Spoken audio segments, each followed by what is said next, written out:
Michael Weston, entrepreneur respecté et figure emblématique du succès à Austin, quittait lentement son bureau ce soir-là. Le ciel texan se teintait d'or et d'ambre, enveloppant les tours vitrées d'un éclat presque irréel. Tout semblait figé dans une harmonie silencieuse. La ville respirait lentement, paisible, comme si elle retenait son souffle. Michael, lui, avançait comme toujours, selon un emploi du temps bien réglé, réunion, signature de contrat, quelques heures volées avec son fils après un divorce discret, puis retour à la solitude glacée de sa vaste demeure. Aux yeux du monde, il avait tout. Mais au fond de lui, quelque chose manquait. Une sensation de vide qu'aucune réussite n'arrivait à combler. Alors qu'il s'apprêtait à ouvrir la portière de sa voiture, un cri aigu le fit sursauter. Il se retourna brusquement. Sur le trottoir, un enfant d'environ 7 ans courait vers lui à toute vitesse, les bras agités et la panique dans les yeux. Michael fronça les sourcils. L'enfant pointa du doigt la voiture, haletant, incapable de parler tout de suite. Intrigué, Michael ouvrit le capot. Et là, entre les câbles tièdes du moteur, blotti dans un recoin sombre, un minuscule chaton gris tremblait de tout son corps. Son petit museau frémissait. Il miaulait faiblement, presque inaudible. Michael sentit son cœur battre plus fort. Depuis combien de temps n'avait-il pas ressenti cela? Ce pincement dans la poitrine, cette inquiétude soudaine, cette humanité? Si l'enfant n'était pas intervenu, le démarrage du moteur aurait été fatal.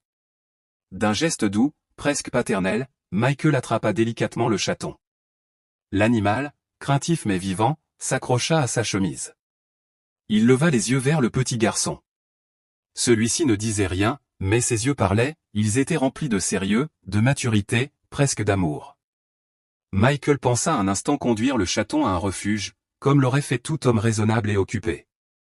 Mais une force étrange l'en empêcha. Il regarda à nouveau l'enfant. Ce regard, cette présence, ce moment.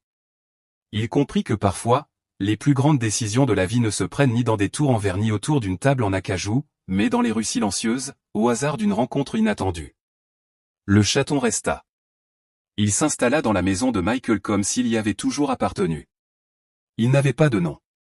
Mais le garçon, lui, s'appelait Liam. Et ce prénom s'inscrivit dans l'âme de Michael comme une évidence. Liam revenait chaque jour. Il venait nourrir le chaton, jouer avec lui, s'asseoir un moment, sans parler beaucoup. Il venait, être là. Et cette simple présence suffisait à changer toute l'atmosphère. Petit à petit, quelque chose changea. Les murs froids de la maison se réchauffèrent. On y entendait des rires. Une présence vivante, sincère, habitait désormais les lieux. Le silence pesant fut remplacé par le bruissement discret du bonheur. Michael souriait plus souvent. Il rentrait plus tôt. Il attendait ces moments simples mais essentiels. Le chaton s'était intégré à sa vie, et Liam. Liam en était devenu une part précieuse. Ce qui n'était qu'un simple soir routinier avait pris un tournant inattendu. Le vide intérieur qui hantait Michael semblait s'apaiser. Il ne savait pas d'où venait Liam, ni pourquoi il venait chaque jour. Mais il savait que l'enfant avait réveillé quelque chose qu'il croyait mort en lui, la tendresse, l'écoute, la présence. Non, tout ne s'achète pas. Non, le bonheur ne réside pas dans les chiffres d'un compte bancaire. Il se cache parfois dans un miaulement, dans un regard, dans une main d'enfant tendue vers vous. Et tout avait commencé ce jour-là, sur ce trottoir anonyme d'Austin, lorsqu'une voix d'enfant avait crié, de toutes ses forces. « Monsieur, ne démarrez pas !» Un cri, une supplication, un geste de courage. Ce cri avait sauvé une vie, et en avait peut-être changé une autre. Michael n'était plus tout à fait le même homme. Il n'était plus seul. Il ne vivait plus pour des objectifs, mais pour des instants. Liam ne posait jamais de questions. Il ne demandait rien. Il offrait seulement sa présence, ses gestes simples, et son amour silencieux pour le petit chat. Michael commença à lui préparer des goûters, à lui lire des histoires. Il découvrait que la beauté de la vie réside dans les liens sincères, même les plus discrets.